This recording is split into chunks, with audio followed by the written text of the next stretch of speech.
안녕하세요. 심리맨입니다. 심리맨 TV 채널은 심리와 마음에 관한 이야기를 나누는 심리 전문 채널입니다. 구독을 눌러주시면 이 채널을 잊지 않고 받아보실 수 있습니다. 오늘도 잊혀질만 하면 찾아오는 바딤 젤란드의 근황 소식을 알려드리겠습니다. 특별히 오늘은 최근에 인터뷰 전문이 공개된 따끈따끈한 바딤 젤란드의 인터뷰 내용을 읽어드리면서 심리맨의 생각을 더하면서 이야기를 나눠보도록 하겠습니다. 이 인터뷰 전문에 대한 번역본은 심리맨 네이버 블로그에서 확인하실 수 있습니다. 이 인터뷰는 미국 공인 코치인 리니 가르샤에 의해 진행되었고요. 날짜는 2020년 5월 26일에 공개되었습니다. 출처는 ITI 멤버십 사이트에서 가져온 내용입니다. 트랜서핑이라는 용어의 기원에 대해 설명해 주시겠습니까? 트랜서핑이라는 말은 트랜서핑의 모든 원리들과 마찬가지로 가능태 공간의 정보장으로부터 나에게 직접적으로 전달된 것입니다. 그 용어가 내 마음 안에 주입된 것 같아요. 그때 나는 그 말이 뭘 뜻하는지 궁금했죠. 성공의 물결에 올라타는 것 또는 가능태 공간을 이동하는 것으로 해석하긴 했지만 나는 그것의 정확한 의미와 출처는 알지 못합니다. 그것은 초월적인 것이죠. 당신은 국제적인 트랜서핑 모임에 참석한 적이 있나요? 나는 미디어에 관심을 받는 것을 좋아하는 사람이 아니어서 공식적인 행사에는 참석하지 않습니다. 약 10년 전쯤에 나는 프랑스와 이탈리아에서 세미나 초대를 받은 적이 있어요. 그때 초대를 수락했지만 나는 얼마 되지 않아서 그건 내가 있을 자리가 아니라는 걸 알게 됐어요. 나는 알려지는 걸 좋아하지 않습니다. 당신은 유도전이에 빠져든 경험이 있습니까?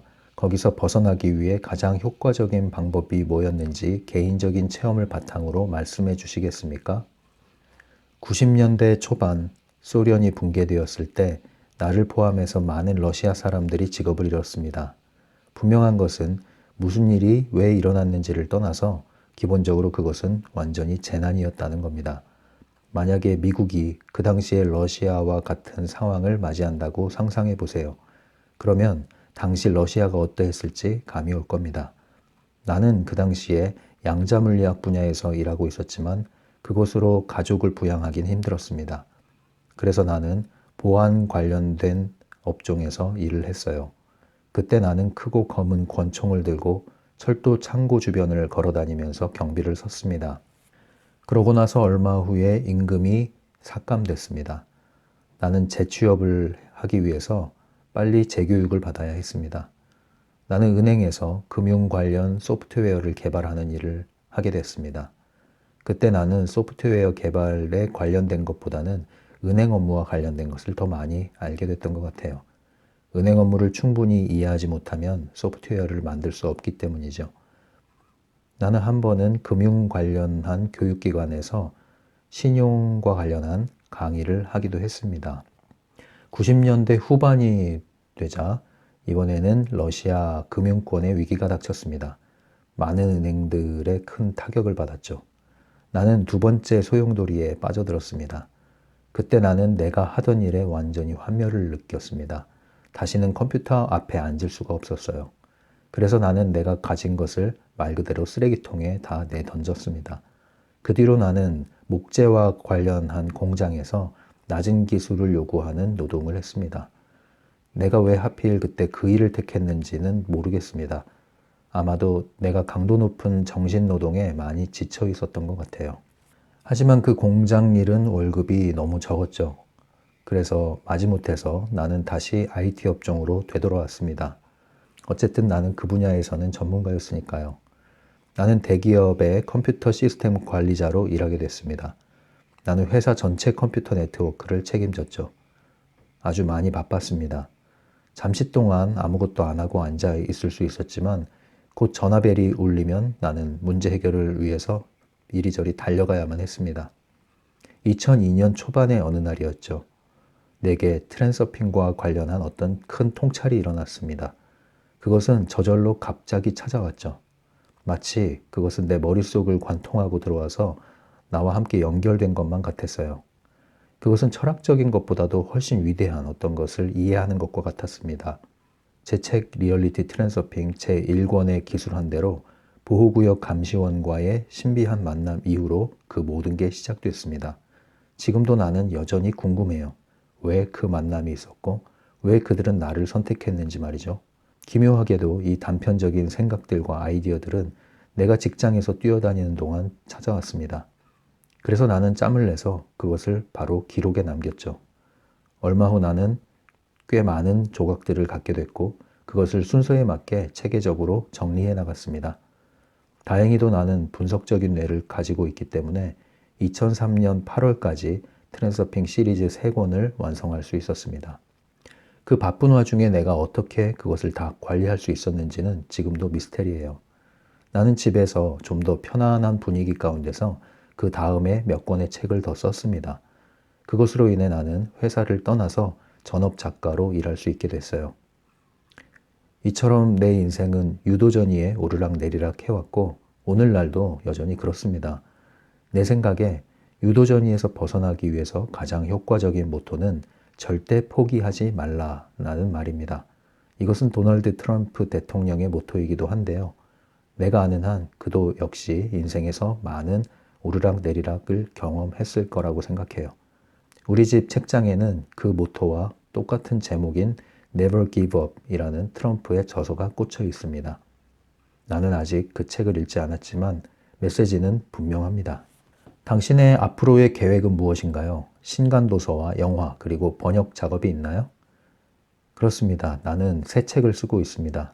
그리고 우리는 그 책들에 기반한 영화와 다큐멘터리 촬영 계획도 가지고 있어요. 또한 아이와 어른들에게 적합한 애니메이션도 만들려고 합니다.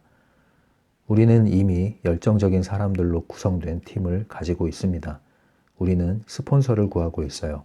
준비가 다 끝나게 되면 우리는 그 일을 전문가 수준으로 끌고 갈 수 있습니다. 여사제 이파트라는 책은 영어로 번역된 가장 최신간입니다. 그것은 여사제 타프티의 픽션 버전이죠. 여사제와 그녀의 친구들이 메타 현실, 꿈들의 세계에서 펼쳐지는 놀라운 모험이 담긴 얘기입니다. 당신은 우리가 살고 있는 이 특별한 시간에 관해서 나누고 싶은 생각이 있습니까? 당신 생각에는 사람들이 집단적으로 깨어나고 있다고 생각하나요? 아닙니다. 그렇게 생각하지 않습니다. 오히려 더 집단적인 꿈에 빠져드는 것 같습니다. 대부분 사람들은 더 깊은 잠에 빠져들고 있죠. 여러분이 영화 매트릭스를 봤다면 내가 무슨 말을 하는지 알 겁니다. 사람들은 정보 채널에 연결돼서 그것을 빨아들이고 있습니다. 컴퓨터, 인터넷, 스마트폰, 소셜 네트워크가 등장한 이래로 사람들은 정보의 바다에 완전히 빠져버렸습니다. 우리 뇌의 용량은 매우 제한되어 있습니다. 그것은 많은 정보를 받아들이고 소화할 수 있도록 설계되지 않았죠. 과체중인 사람을 떠올려 보세요. 그 모습과 우리의 모습이 정확히 일치합니다. 모든 사람들이 이 밀려오는 정보에 의해서 잠식돼 버렸어요. 우리 뇌가 정보를 생성하고 창의적인 것을 만들어내는 것보다는 정보를 받아들이는 데에만 더 많이 사용되게 된다면 우리는 일종의 의식 비만으로 고통을 받고 우리 의식은 잠들게 됩니다. 그렇게 되면 사람들은 명료한 생각을 잃어버리고 집중하기는 더욱 어려워지죠. 그런 뇌는 마치 안개 속에서 길을 잃은 것과 같습니다. 많은 사람들이 잠든 의식 상태로 살아가고 있습니다. 그들은 마치 꿈을 꾸는 것처럼 그리고 자동 항법 장치로 운행하고 있는 것처럼 습관적으로 행동합니다.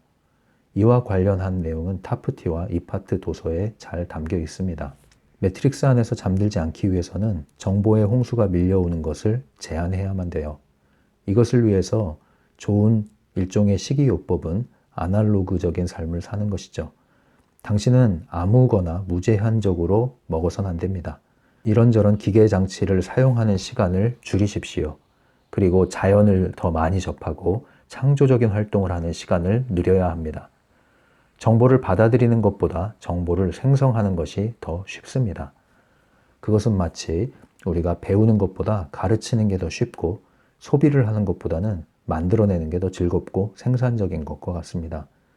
만일 당신이 창조성을 요구하는 일을 하고 있다면 당신은 운이 좋다고 할 수 있어요. 당신은 트랜서핑의 개념을 만든 뒤에 그 트랜서핑 모델에 따라 자신을 재프로그래밍 하는데 시간이 얼마나 걸렸나요? 글쎄요. 나는 나를 정확하게 프로그램했다고 말하고 싶진 않습니다. 트랜서핑 원리에 대한 지식을 얻게 됐을 때 나는 내가 그동안 살면서 저지른 실수, 그리고 주어진 상황에서 내가 어떻게 행동해야 했는지를 돌아보기 시작했습니다. 그리고 내 말을 믿으십시오. 나는 실수를 많이 했습니다. 나는 내 일생을 일종의 반 트랜서핑을 연습하는 데 시간을 보냈다고 볼 수 있어요. 그래서일까요? 나는 사람들이 목표를 이루기 위해 어떻게 생각하고 행동해야 하는지를 설명할 수 있는 말을 잘 찾을 수 있었던 것 같습니다. 당신이 개인적으로 가장 의미 있다고 여기는 당신의 저서는 무엇입니까? 내 책 모두는 개인적인 것이라고 볼 수도 있습니다. 왜냐하면 나는 거기에 기술된 모든 것을 경험하고 살아왔기 때문이죠. 하지만 그래서인지 최근에 출간된 책인 타프티와 이파트는 좀 특별하다고 보여집니다. 타프티가 전하는 지식은 의미 있는 추가 정보를 담고 있어요. 그것은 새롭고 높은 수준의 트랜서핑입니다. 타프티의 실행들은 트랜서핑으로조차 풀 수 없었던 많은 고르디우스의 매듭을 풀어냅니다. 예를 들어 타프티는 당신이 진정한 목표와 미션을 찾는 문제를 아주 간단히 해결합니다. 당신이 어떤 분야에서든 자기 개발의 길에 들어서게 되면 그 길이 자동적으로 당신을 당신의 미션으로 이끌어갈 겁니다. 여사제 타프티에 더 자세한 내용이 들어있어요. 트랜서핑의 약점이라고 한다면 당신이 자신의 현실을 통제하려고 노력을 하기 시작하면 어떻게 하든 결국에 당신은 물질적인 현실을 통제하고 있다는 것입니다. 사실 유일한 문제는 우리가 물질적인 차원에서 벌어진 현실은 바꿀 수 없다는 것인데도 말이죠. 현재의 프레임에서든 현재의 영화 필름에서든 당신은 벌어진 일을 이미 벌어진 현실은 바꿀 수 없다는 점에서 현실을 통제하는 것은 불가능합니다. 당신이 할 수 있는 것은 또 다른 영화 필름을 선택해서 다가오는 프레임에 빛을 보냄으로써 다가오는 미래의 현실을 설정하는 겁니다. 타프티는 이러한 혼란을 제거하는 역할을 해주죠. 타프티의 세계관과 실행은 당신이 현재 프레임을 통제하려는 습관에 빠져드는 것과 같은 이 마음을 지휘합니다. 만일 당신이 타프티의 제안을 잘 따른다면 여러분은 거의 자동적으로 알고리즘에 의해서 더욱 효과적으로 행동하기 시작할 거예요. 타프티의 실행에서 의도의 따은머리라고 하는 것은 추상적인 비유가 아닙니다. 그것은 실제 에너지 센터입니다. 대부분의 사람들은 그것을 사용하지 않았기 때문에 그 기능이 퇴화됐죠. 하지만 따은머리는 다시 활성화할 수 있고 개발할 수 있습니다. 보호구역 감시원이 내가 트랜서핑을 받아들이는 통로였다면 타프티는 최근 저작들을 위한 통로였습니다. 그녀는 내가 만들어낸 상상의 인물이 아니라는 점에서 그것은 일종의 채널링이라고 볼 수 있죠. 타프티는 기원전 911년에서 970년에 이집트 이시스 신전의 여사제였습니다. 우리가 사는 물질적 현실에서는 존재하지 않지만 보호구역 감시원과 마찬가지로 그녀도 여전히 그때 그 모습으로 존재하고 있습니다. 여러분은 도서 여사제 이파트에서 그녀에 대해 더 많은 것을 알아볼 수 있습니다. 우리는 당신이 사생활에 관한 것들을 말하고 싶어 하지 않는다는 걸 잘 압니다. 하지만 사람들은 당신에 대해서 조금 더 알고 싶어 합니다. 당신의 일상에 대해서 우리에게 말해줄 수 있는 게 있나요? 나는 평범한 사람입니다. 특별하거나 놀랄 만한 게 없습니다. 나는 내가 트랜서핑이나 타프티의 창시자라고 생각하진 않아요. 나는 단지 그들의 지식을 다시 전달할 뿐이죠.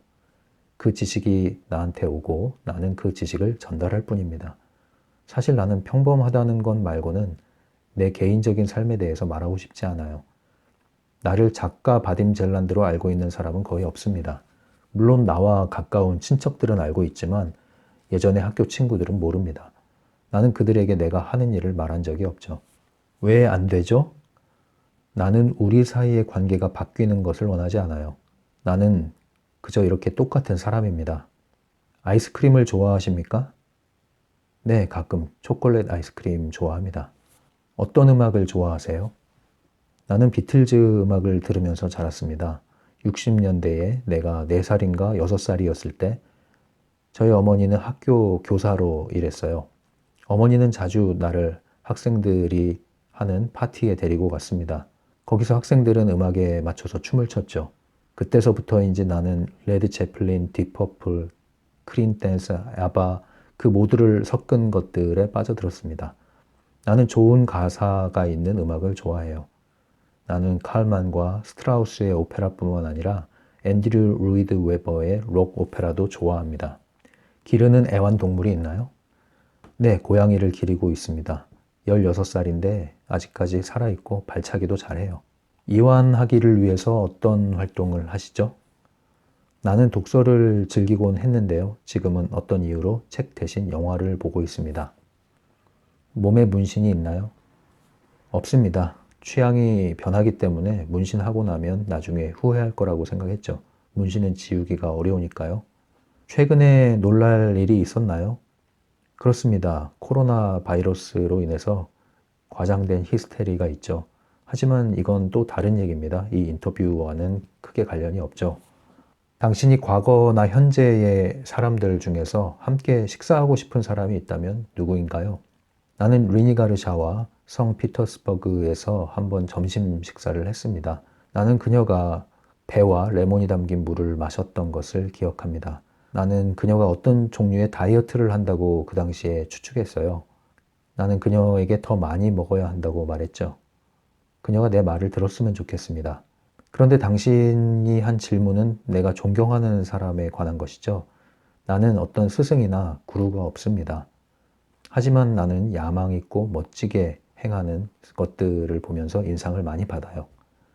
나는 어릴 때부터 공상과학 소설과 모험 이야기를 좋아했어요. 내가 좋아하는 작가는 칼 메이, 허버트 웰스, 코난 도일, 잭 런던, 그리고 러시아 전래 이야기 등이 있습니다. 영화에 대해서는 좀 진부하게 들릴 수도 있지만 헐리우드 영화의 공상과학, 모험, 서부 장르를 선호합니다. 하지만 내가 가장 좋아하는 것은 스타워즈, 반지의 제왕, 아바타, 헝거게임, 스타트랙, 그리고 마블 유니버스사에서 만드는 영화입니다. 나는 특히 1950년대 미국 영화와 3, 4, 50년대의 러시아 영화를 좋아해요.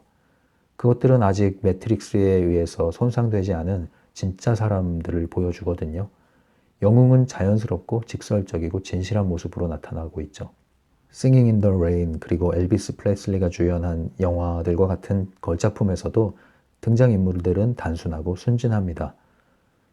이렇게 보시다시피 내 취미는 그다지 화려하지 않아요. 나는 내가 미국 문화에만 흥미를 느낀다는 인상을 주고 싶지는 않습니다. 무엇보다 먼저 나는 러시아를 사랑하는 애국자입니다. 하지만 미국과 러시아 두 나라 사이에는 공통점이 많습니다. 네, 이렇게 해서 바딤 젤란드의 인터뷰 전체를 한번 읽어봤고요. 제가 몇 부분에 인상받은 것을 이야기해드리면 일단 바딤 젤란드가 여전히 이 유도 질문처럼 느껴지는 질문에도 넘어가지 않고 계속 자기 자신의 개인적인 생활, 사생활에 대해서는 공개하지 않고 있다는 것은 이 바딤 젤란드의 성향 자체가 그렇다고 보여집니다. 그런 성향이 있죠. 저도 비슷한 성향인데요. 사람을 안 만나고도 얼마든지 잘 지낼 수 있는 성격입니다. 물론 인간관계를 두려워서 안 하는 건 아니고요. 하면 할 땐 좋아하죠. 그런데 굳이 사람들을 만나야 한다는 그런 의무나 강박 이런 것은 없습니다. 불필요한 만남과 불필요한 모임에 제 에너지가 소진되는 것도 원치 않고 있어요. 바딤 젤란드가 어떠한 마음으로 그러는지는 정확히 알 수는 없지만 성향상 비슷하게 느껴지는 부분은 개인적으로는 더 친근하게 다가온다 이런 느낌이 들었고요. 그리고 트랜서핑의 용어와 원리들 이런 것들이 본인이 만들어내거나 본인이 연구해서 만들어낸 그런 결과물이 아니라 가능태 공간 정보장에서 직접 받은 것이다. 본인의 의지와 상관없이 불쑥 찾아온 것이다. 이렇게 얘기하는 부분은 굉장히 흥미롭습니다. 본인이 말하듯이 트랜서핑을 받게 된 그 통로인 보호구역의 감시원이라고 하는 그러한 존재, 그리고 타프티와 이파트 책을 쓸 수 있도록 해준 타프티라는 존재가 가상의 존재가 아니라고 얘기함으로써 본인이 일종의 채널링을 했다고 밝힌 부분도 흥미롭게 느껴지고 있습니다. 가장 길게 답변을 해왔던 내용 중에 유도전이에 빠진 적이 있느냐는 질문이었는데요. 그 효과적인 방법에 대해서는 결코 절대 포기하지 말아라 이런 모토를 제시를 했습니다. 이거는 기본적으로 우리가 이 거친 인생을 살아가면서 장착해야 될 마인드라고 생각이 되고요. 바딤 젤란드의 이러한 성장 과정, 일종의 바딤 젤란드의 인생의 한 단면을 이렇게 공개한 것을 읽어보니까 역시 바딤 젤란드도 똑같은 사람이다라는 것을 확인할 수 있게 되는 것이죠. 그래서 트랜서핑이라는 것은 우리가 완벽한, 완전한 상태에 이르러서 그곳에서 완전 무결하게 아무런 문제도 없이 늘 행복감을 맛보면서 사는 그러한 이미지가 아니라는 것이죠. 여전히 우리 의지와 상관없이 환경은 끊임없이 소용돌이치고 오르락내리락 하는 환경이 우리에게 찾아오고, 그리고 심지어는 유도전이라는 환경이 강하게 우리를 휘몰고 가는 그러한 현실이 계속 다가오고 있다는 것입니다. 지금 현재도 우리가 팬데믹을 맞이해서 세계적인 유도전이에 들어갔고 그것이 지금 현재도 진행 중에 있죠. 하지만 그러한 상황이 오더라도 트랜서핑을 한다는 것은 그 원리와 법칙을 알고 있다는 것은 휘둘리지 않고 깨어날 수 있다는 것을 이야기하는 것입니다. 여전히 유도전이가 우리를 뒤흔드는 환경에 우리가 놓여 있지만, 우리가 세상을 바꿀 수 없지만 그 세상 안에 있는 나의 세계를 바꿀 수 있다. 이것이 트랜서핑이 취하는 관점이라고 볼 수 있겠습니다. 그리고 바딤 젤란드도 그렇고 그 바딤 젤란드를 인터뷰한 리니 가르샤도 그렇고요. 굉장히 공통점이 있습니다. 뭐냐면 삶에서 큰 역경이 찾아왔다는 것이죠. 그 역경은 정말 유도전이라고 말할 수 있을 만큼의 환경입니다. 뜻하지 않게 찾아온 환경이죠. 그러한 환경 가운데서 그것을 어떻게 통과하느냐에 따라서 그 이후의 삶이 달라지는 것 같아요. 일종의 역경의 심리학이라고 볼 수 있는데요. 역경이라는 것은 그 사람을 성장시키기 위한 메시지를 담고 오거든요. 항상 그것을 뚜껑을 열고 그 수업을 잘 받아서 배우면 성장을 하는 것이고요. 배우지 못하면 외상을 입게 되는 것이죠.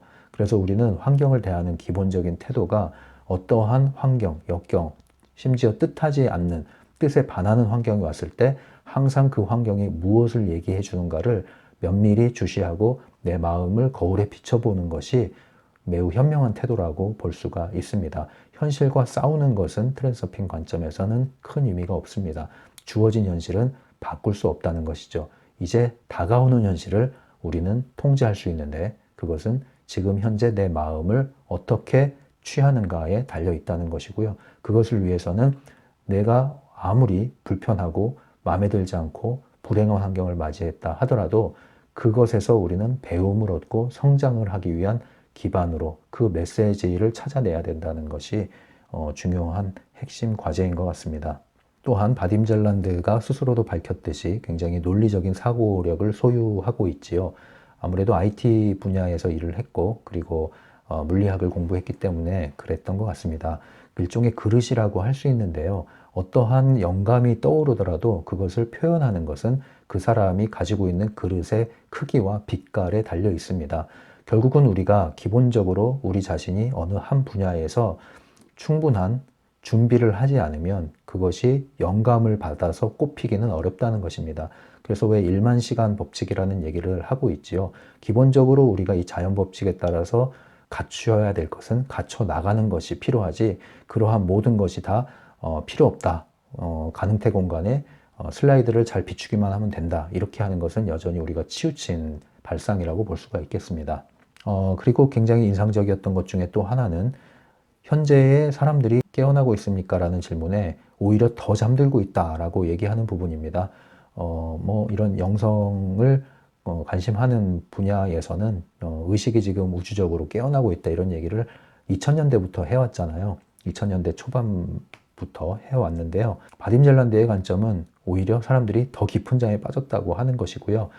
그 이유 중에 하나가 스마트폰을 중심으로 한 무제한적으로, 무차별적으로 우리가 받아들이는 정보에 우리가 잠식되어 있다 이런 얘기를 하고 있는데, 이 부분에 대해서 우리가 특별히 또 한국, IT 강국인 한국에 계신 분들이 특별히 이 부분을 주의하셔야 될 거라고 저는 생각을 합니다. 우리가 의도의 에너지라는 부분을 다루면서 에너지 청소에 대한 부분을 언급한 적이 있었죠. 우리는 한면으로 우리의 에너지를 불필요한 모든 정보, 자극 이런 것들로부터 청소를 할 필요가 있다고 했어요.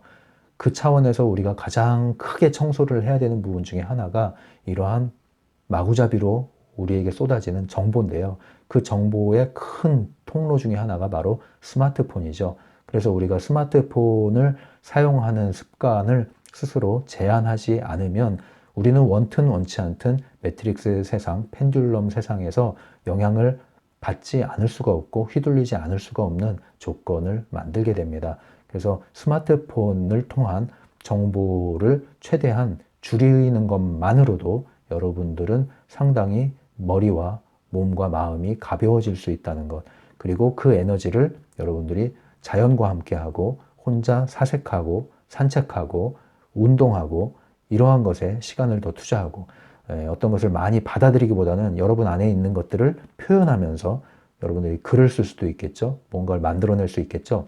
생산하는 방식으로 여러분들이 시간을 더 할애한다면 그것이 오히려 더 큰 자극을 여러분들에게 주고 더 큰 에너지를 줌으로써 여러분들을 성장시키고 여러분들의 빛깔을 만들어내게 된다는 겁니다. 재밌는 것은 여러분들이 부족하다고 느끼고 어떤 정보를 통해서 자꾸 배우려고 하는 그 입장만 취하게 되면요. 끊임없이 배워야 되는 노예에 걸려들게 돼요. 평생학습 시대라고 그러잖아요. 죽을 때까지 배울 것밖에 없는 거예요, 그러면.